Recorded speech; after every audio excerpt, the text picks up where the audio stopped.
Congratulations to Agora Policy. I recall that, I don't know, was it 3 years or 4 years ago, when Waziri called me and said that he wanted to come and talk to me. I think it must be like 5:30 or 6 p.m. that day. I said, okay, why don't you come over? And he said that, look, he wanted to establish a policy think tank in Nigeria. I said, but who makes policy in Nigeria?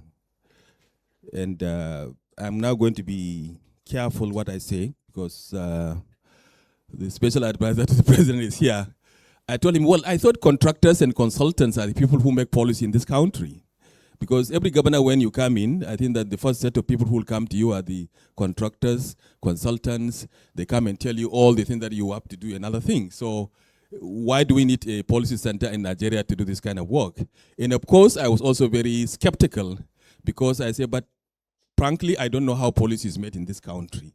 And therefore, I'm not quite sure that there is anything really that we can think about in other things. And of course, the president of the alumni of NIPS is here also. So a lot of apologies for so many of you people who are really involved in the policy making arena. But I was also skeptical, because I felt that, really, we don't know how policy is made in our country. We just see policies being made. And therefore, I was very, very skeptical. But I was also very mindful of the fact that, why is it that nobody comes to Nigerian and speak about their own policy, about the country, but they will go to Chatham House during election time. They will go to Washington, to Center for Brookings. They will go to Council on Foreign Relations, and they will announce all the things that they are going to do for our country announced outside of the country. But we don't have a platform where our political leaders, our policy people can come and talk about what it is that they want to do for our country. So it was a big risk, but then that's what foundations are meant for. Foundations are supposed to take risk. We are not in the business of doing well-tested ideas, but part of our responsibility is also to take a risk, do a bet. Some of it will succeed, some of them will fail, but that is how life is. The same thing with Umar. I think that, trying to convince me why we should support his organization, I was scratching my head. I was saying, well, Umar, we'll try, but who knows whether we're going to succeed or not. So, but I think that 3 years down the road, I'm very happy and very excited to say that I think Agora Policy has really lived up to its expectations. It's one place where policies are being discussed, policy issues are being examined, where people are brought together to come and talk about policies. But one of the things that really encouraged me about that was the book that he wrote. And I saw the importance of why we need to support people in government, people who have ideas. Because, in government, as I said, a lot of the time, really, people in government are under a lot of pressure from consultants, contractors, people who are just trying to harass them for one money or the other money and other things. But they hardly have the opportunity to really share ideas with people. People who will come to them, not because they want to get a contract from them, but people who will come to them to have a conversation with them about an issue. That is not a very, that's not a space that they usually have. So when I read his book, and I saw some of the things that he was doing and saying, I thought, well, maybe, maybe there's something that is there. And that actually also further convinced me why I think Agora Policy is a very critical and very important. And I'm very happy, very excited that we have a think tank in Nigeria, like this center here also, which really is bringing to the fore a number of important policy issues for us to have a conversation in this country. So congratulations to the board and trustees of Agora, Wadiri, for all the good work you have been doing to ensure that, we have a space where we can have a conversation.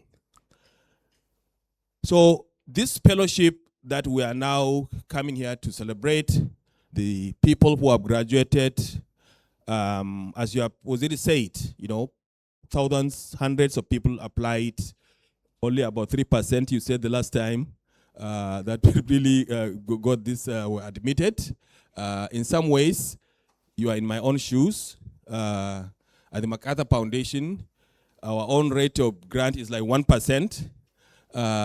So you are 3%, probably you are a little bit better than our own situation. And I know that saying no to people is one of the most difficult things.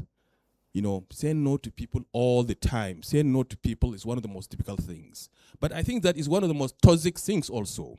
Because even as a human being, psychologically, you really want to be saying yes and to be optimistic to people.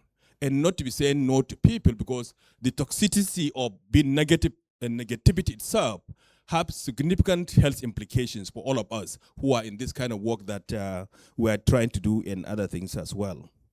So I'm very happy, very excited to be here, to see all of you who are here, to celebrate all the graduates who are coming here, because, we make the mistake that because I have a degree in political science, I know how to write policy.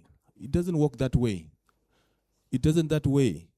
That's why, I tell our people that, look, some of the people that I respect most are the former clerks in our ministries and other people. Those clerks that you see them, they pay attention to filing. They know how to do filing. Filing is not just like something that you can just throw away and other things. No, they know how to do the filing. They know how to do the numbering. They know how to put all the papers together. And I respect them because this is a simple task, but it's a very important task. And they have learned this through a very long process of repetitive process. Unfortunately, now, many of us, we employ people and do some of things, and a lot of the time, and we assume that people, just because they have gone through a university, therefore they know what they are doing, and therefore they are going to deliver on what we want. But unfortunately, it doesn't that way. People have to learn, have to go through the process of the rigor of how do you write in a way that is acceptable to the people as well. And I know that many of you in public service, in civil service, and all of you know, I'm sure, your own challenges about how people, you employ them, they come to you and give them responsibility, and unfortunately, a lot of them may not be able to deliver, just because I think that we just give responsibility to people with an assumption that because they have a degree in whatever degree they have, and therefore they are going to be able to do the work that you are supposed to do and other things. So this writing policy, I think, is critical, very important, and very happy that people are taking it seriously, and I'm very happy that people are applying, and I hope that, we will continue and see how do we make this as a very important contribution that Agora policy is going to make and other things. And of course, the work that is going to be unveiled around the local government council, the resources that are going to those councils are significant and important.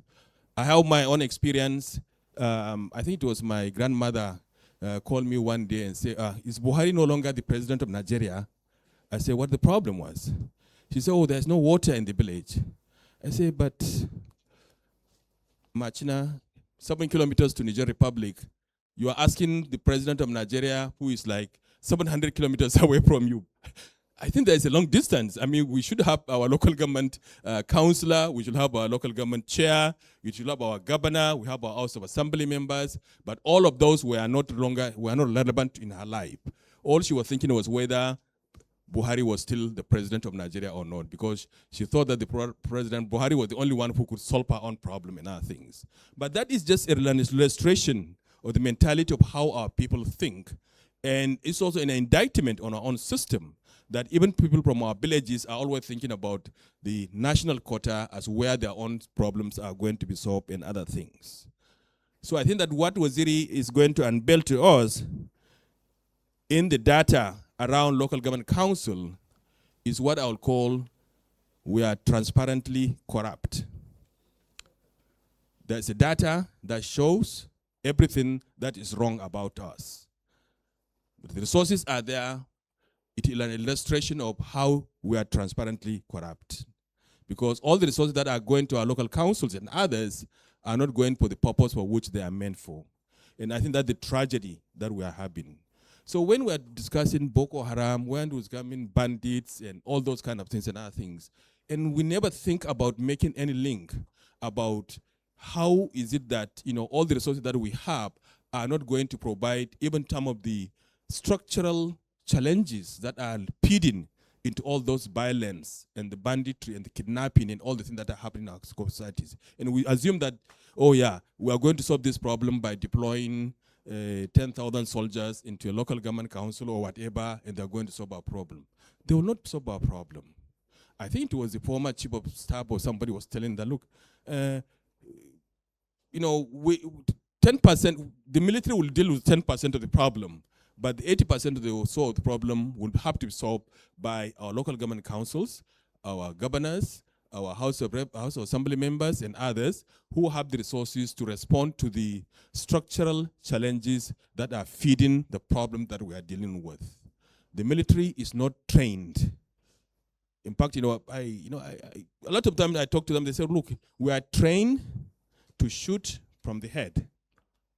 No, from the chest to the head. We are trained to kill. That is our training. So when we deploy them to wherever we're deploying, frankly, all they know by training is how to kill. So they're not there to solve our problems.